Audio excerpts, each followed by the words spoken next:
ಯವ್ವ, ಇಷ್ಟೊಂದೆಲ್ಲ ಅಕ್ಕಿ ಬೇಳೆ ಮೂಟೆ, ತರಕಾರಿ, ಸೊಪ್ಪು ಎಲ್ಲ ತಂದಾಕವ್ರೆ ಅಂದರೆ ಪಕ್ಕ ಶಿವಣ್ಣಂಗೆ ವಿಷಯ ಗೊತ್ತಾಗಿರ್ತೈತೆ. ಅಲ್ಲ, ನಾನು ಅವನ ತಂಗಿಗೆ ಒಂದು ತುತ್ತು ಅನ್ನಕ್ಕಿಕ್ಕಿಲ್ಲ ಅಂತ ಗೊತ್ತಾದ ಮ್ಯಾಕು ಅವನು ಯಾಕೆ ನಾನು ಸುಮ್ಮನೆ ಬಿಟ್ಟ? ಅಯ್ಯೋ, ನೆನ್ಸ್ಕೊಂಡ್ರೆ ನೇನು ನಡ್ಕ ಬತ್ತಾಯ್ತಲ್ಲಪ್ಪ.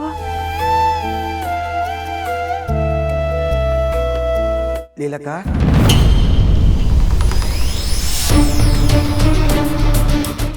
ಏಯ್, ನೀನೇನಿಲ್ಲ, ನನ್ನೇನೋ ಶಿವು ಅಂದ್ಕೊಂಡು ಎದ್ರಕೊಂಬಿಟ್ಟೆ. ಶಿವಣ್ಣ ಬಂದರೆ ನೀನು ಯಾಕಕ್ಕ ಹೆದರ್ಕೋಬೇಕು?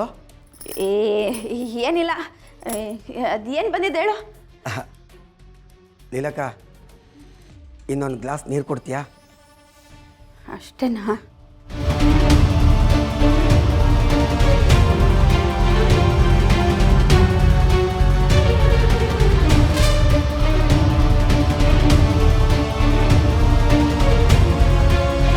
ಲೀಲಕ್ಕ, ಗುಂಡಮ್ಮ ಶಿವಣ್ಣನಿಗೆ ಮಾತ್ರ ಅಲ್ಲ, ನನಗೂ ತಂಗಿನೇಯ. ನನ್ನ ತಂಗಿ ರಶ್ಮಿಗೆ ಅನ್ನ ಕೊಡದೆ ಉಪವಾಸ ಹಾಕಿರೋ ವಿಷಯ ಅಣ್ಣನಿಗೂ ಗೊತ್ತಾಗೈತೆ.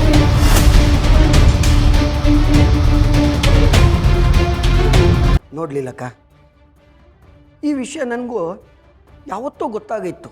ಅಣ್ಣನಿಗೆ ಗೊತ್ತಾದರೆ ನಿನ್ನನ್ನು ಜೀವ ಸಹಿತ ಉಳ್ಸೋಕ್ಕಿಲ್ಲ ಅನ್ನೋ ಒಂದೇ ಒಂದು ಕಾರಣಕ್ಕೆ ಆ ಬೆಂಕಿ ಅಂತ ಸತ್ಯನ ನನ್ನ ಹೊಟ್ಟೆಯಲ್ಲಿ ಇಟ್ಕೊಂಡು ಇಷ್ಟು ದಿನ ಬದುಕಿದ್ದೆ. ಇನ್ನು ಮುಂದೆ ನನ್ನ ತಂಗಿ ಹೊಟ್ಟೆನಾಗೆ ಒಂದೇ ಒಂದು ತುತ್ತು ಹೋಗೋಷ್ಟು ಜಾಗ ಉಳ್ಕೊಂಡ್ರೂ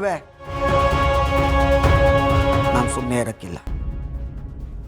ಹಿಂಗೆ ನೀರು ಕುಡಿಯೋಕೆ ಅಂತ ಬತ್ತೀನಿ, ಕತ್ತನ್ನ ಕಸಕ್ಕಂತ ಕೊಯ್ದ್ಬಿಟ್ಟು ಹೋಯ್ತಾ ಇರ್ತೀನಿ.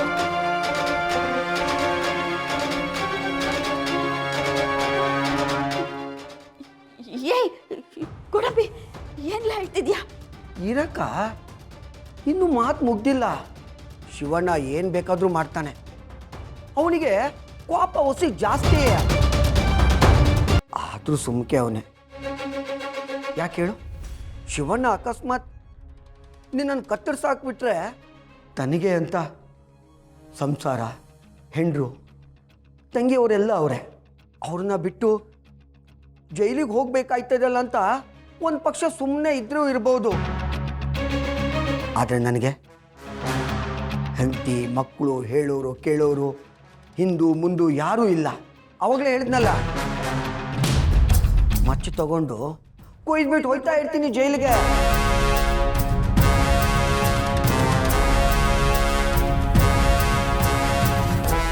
ಹಿಡಿಯೋಕ್ಕೂ ಯಾರೂ ಇಲ್ಲ, ತಡೆಯೋಕ್ಕೂ ಯಾರೂ ಇಲ್ಲ. ಲೀಲಕ್ಕ, ನೀರು ತುಂಬ ಚೆನ್ನಾಗಿತ್ತು.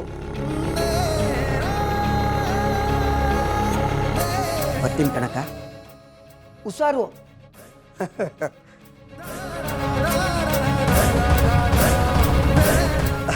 ಅಕ್ಕ, ಕೊಡೋದೇ ಮರ್ತಿದ್ದೆ. ಬಾದಾಮಿ ಕೆಜಿಗೆ 1000 ರೂಪಾಯಿ. ಇದನ್ನು ದಿನ ಬೆಳಗ್ಗೆ ತಿನ್ಬೇಕಂತೆ. ನೆನಪಿನ ಶಕ್ತಿ ಚುರುಕಾಯ್ತದೆ ಅಂತೆ.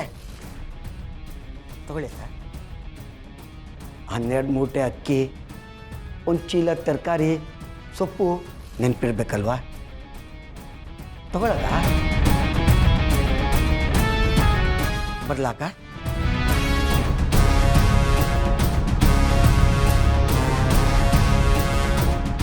ಯವ್ವ, ಈ ಗೋಡಂಬಿ ನನ್ನ ಕೈಯಾಗ ಬಾದಾಮಿ ಇಕ್ಕಿ ಬಾಯಿನಾಗ ಬೆಂಕಿ ಹೋಗ್ತಾವನಲ್ಲಪ್ಪ. ಅಯ್ಯೋ ಅಯ್ಯೋ.